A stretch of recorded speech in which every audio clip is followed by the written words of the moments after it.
Hello everyone, welcome to BHU psychology. I hope आप सब अच्छे होंगे। हम लोग स्टार्ट करते हैं अपना फर्स्ट प्रैक्टिकल, जो कि है डिप्रेशन। सबसे पहले हम आते हैं क्वेश्चन आर पे। क्वेश्चन आर पे हमारा टोटल नंबर ऑफ क्वेश्चन 21 दिया हुआ है। ठीक है। अब इस क्वेश्चन आर को आपको किसी भी व्यक्ति के साथ उसको फिल करा लेना है, किसी भी पर्सन से इसको आप फिल करा लेंगे। उसके बाद क्या करेंगे? उसके बाद इसका स्कोर एनालिसिस करना है। अब स्कोर एनालिसिस कैसे करेंगे? सपोज आपका जो इसमें दिया हुआ है 0 1 2 3, क्वेश्चन नंबर 1 में है ना 0 1 2 3। अगर सपोज आपका जो टेस्टी है वो क्वेश्चन नंबर 1 पे सेकंड वाले पे अगर टिक किया है तो उसको 1 मार्क्स देंगे। क्वेश्चन नंबर 2 पे उसने सेकंड वाले पे टिक किया है तो उसको 2 मार्क्स देंगे।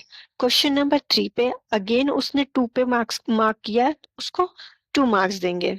ऐसे ही इसका स्कोर एनालिसिस करेंगे। फॉर एग्जाम्पल, अगर क्वेश्चन नंबर 1 पे उसने 1 वाले पे मार्क किया है तो 1 नंबर हो गया। सेकंड वाले पे 2 मार्क किया है तो 2 दे देंगे। तो क्वेश्चन नंबर 1 और 2 को दोनों को जब हम ऐड करेंगे तो ये टोटल नंबर हो जाएगा 3, यानी कि 3 स्कोर हो जाएगा। ऐसे ही करके आप सारे को स्कोर को जो है वो निकाल लेंगे। जो इसका मिनिमम स्कोर होगा वो 0 हो जाएगा और जो मैक्सिमम होगा वो 63 होगा। अब 0 और 63 कैसे होगा? सपोज अगर उसने सब पे 0 0 0 0 0 पे टिक किया तो जो उसका स्कोर होगा वो 0 हो जाएगा। और मैक्सिमम 63 कैसे होगा? सपोज उसने सारे पर लास्ट वाले पे टिक किया 3 3 3 पर, तो मैक्सिमम स्कोर 63 हो जाएगा। राइट। उसके बाद इस सारे स्कोर्स को ऐड कर लेंगे। और मैंने ये क्वेश्चन आर पहले से फिल करा लिया है और मैंने इसे ऐड किया तो मेरा 40 आ रहा है। ठीक। अगर 0 से 9 के बीच में आता है तो नो डिप्रेशन होता है। 10 से 19 के बीच में होता है तो माइल्ड डिप्रेशन होता है। 19 से 33 के बीच में आता है तो मॉडरेट डिप्रेशन होता है। एंड 33 के अबव आता है, 33 से ज्यादा, तो सीवियर डिप्रेशन होगा। ओके। तो मेरा 40 आया तो 40 मतलब 33 से ज्यादा आया है तो मेरा क्या होगा? Severe depression. ठीक। अब आते हैं अपने प्रैक्टिकल पे कि हम उसको लिखेंगे कैसे। क्या वे होता है, क्या मेथड होता है प्रैक्टिकल लिखने का? राइट।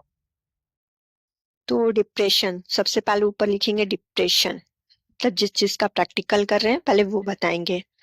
फिर आएंगे प्रॉब्लम पे। जो प्रॉब्लम हमारा होता है वो साइड हेडिंग होता है। साइड हेडिंग और सेंट्रल हेडिंग को बहुत अच्छे से आपको याद रखना है कि कौन सा हेडिंग साइड हेडिंग होता है, कौन सा हेडिंग सेंट्रल हेडिंग होता है। क्योंकि अगर आप उल्टा लिख देंगे, सेंट्रल को साइड में साइड को सेंट्रल में, तो आपका वो गलत हो जाएगा। ठीक है। तो प्रॉब्लम जो होता है वो हमारा साइड हेडिंग होता है। तो प्रॉब्लम क्या है इसमें? To measure the level of depression in the testee, मतलब कि जो हमारा डिप्रेशन का लेवल है टेस्टी में उसको हम मेजर करेंगे इसमें। ठीक। तो उसके बाद है हमारा इंट्रोडक्शन। इंट्रोडक्शन है वो हमारा सेंट्रल हेडिंग होगा।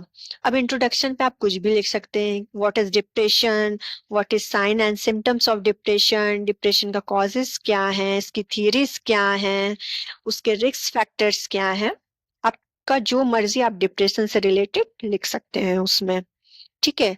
आपको ये किसी भी बुक्स में मिल जाएगा। अगर आप इंटरनेट का यूज करके, गूगल का यूज करके वहां से किसी साइट से लिख सकते हैं, वहां पे सारे मटेरियल्स अवेलेबल हैं। ठीक। उसके बाद हम आते हैं मेथड्स पर। मेथड जो होता है वो हमारा सेंट्रल हेडिंग होता है। ठीक। अब मेथड्स के अंदर बहुत सारे सब हेडिंग्स आते हैं, जैसे tasty, material required, procedure, precaution, ये 4 सब हेडिंग्स होते हैं। मेथड हमारा सेंट्रल हेडिंग हो गया, बाकी जो सब हेडिंग्स होंगे वो साइड हेडिंग्स होंगे। तो सबसे पहले हो गया टेस्टी। और यहाँ पे मैंने टेस्टी लिया 46 year old female working in a company.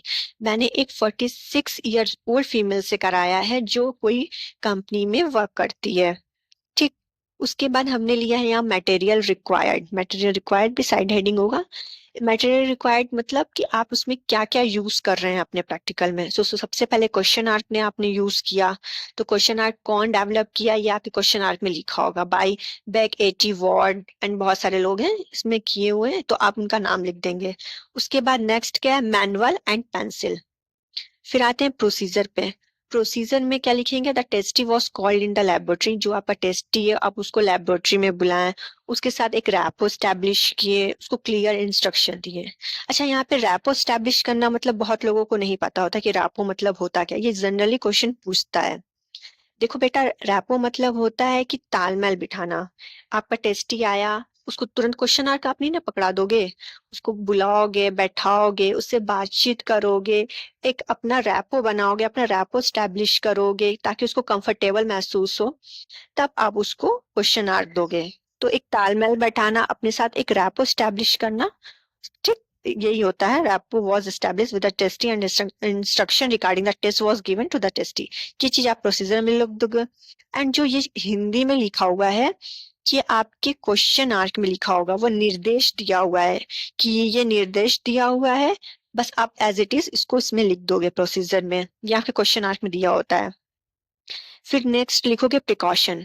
Precaution में क्या लिखोगे कि the environment of laboratory was made noise free, जो हमारा इन्वायरमेंट वो नॉइस फ्री होना चाहिए। अगर शोर शराबा रहा तो टेस्टी जो है वो ठीक से आंसर नहीं करेगा, गलत कर देगा, उल्टा सीधा कर देगा। तो इन्वायरमेंट है वो नॉइस फ्री होना चाहिए, और जो इंस्ट्रक्शन है उसको एकदम क्लियर उसको देना चाहिए, और जो अरेंजमेंट्स ऑफ लाइट्स होता है वो भी प्रॉपर होना चाहिए, ना ज्यादा उसको लाइट में बिठाना चाहिए ना ज्यादा अंधेरे में बैठाना चाहिए, एक प्रॉपर वे में होना चाहिए लाइट। ठीक है। फिर हम आ जाते हैं अपने रिजल्ट पर। अब रिजल्ट जो है वो हमारा सेंट्रल हेडिंग होता है। अब इसमें क्या लिखते हैं कि जो हमारा डेटा हमने ऑब्टेन किया, जो हमने इसको मेजर किया है, वो चीज लिखते हैं। इसको हमने टेबुलर की फॉर्म में रिप्रेजेंट किया है। तो एक साइड हम लिखेंगे depression score and second side लिखेंगे इंटरप्रिटेशन। डिप्रेशन स्कोर हमारा कितना आया था, 40 आया था। 40 मतलब सीवर डिप्रेशन। 33 के अबव रहेगा तो सीवर होगा, तो मतलब 33 से ज्यादा। तो इसका इंटरप्रिटेशन क्या होगा, सीवर डिप्रेशन। बस ये हमारे रिजल्ट में हो जाएगा।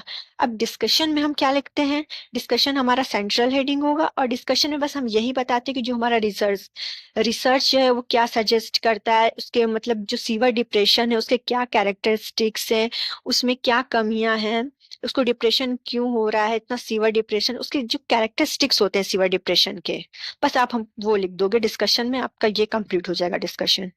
फिर आता है आपका रेफरेंसेस। रेफरेंसेस का मतलब होता है कि आपने कहाँ से इस प्रैक्टिकल को लिखा, जो इंट्रोडक्शन वाला पार्ट था आपका, वो आपने कहाँ से लिखा, बुक से लिखा है या फिर किसी साइट से लिखा है। बस यहाँ पे आप 2-3 रेफरेंसेस दे देंगे, 2-3 रेफरेंसेस इतना सफिशियंट है आपके लिए। ठीक है। So this is all about the depression practical. I hope आप सबको समझ में आया हो। अगर आपको कुछ भी डाउट है या कुछ समझ में ना आया हो तो प्लीज आप मुझसे कमेंट सेक्शन में पूछ सकते हैं, मैं इसका जरूर रिप्लाई दूंगी। अगर आपको वीडियो अच्छी लगी हो तो please like and subscribe my channels. फिर मिलते हैं नेक्स्ट वीडियो में, तब तक के लिए बाय। Thank you.